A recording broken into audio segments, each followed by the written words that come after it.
Hello everyone, in this video I'm going to show you how to make a scrapbook using Canva. So for this you have to go to the start button, then you have to search for the Chrome or the preferable browser that you would like to use.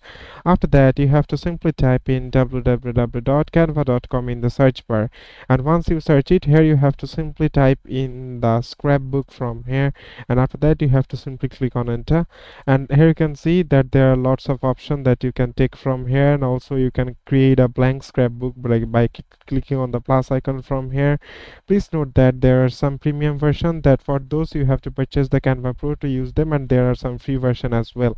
So let's say I would like to edit this one, simply click on it, then here you have to click on the customize this template, and after that it will simply take you to the another tab where you will get all the editing options to record the scrapbook. So here you can see that the scrapbook is already showing here.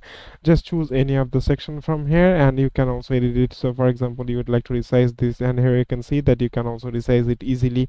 So it is as simple as that, guys. Thank you very much for watching this video.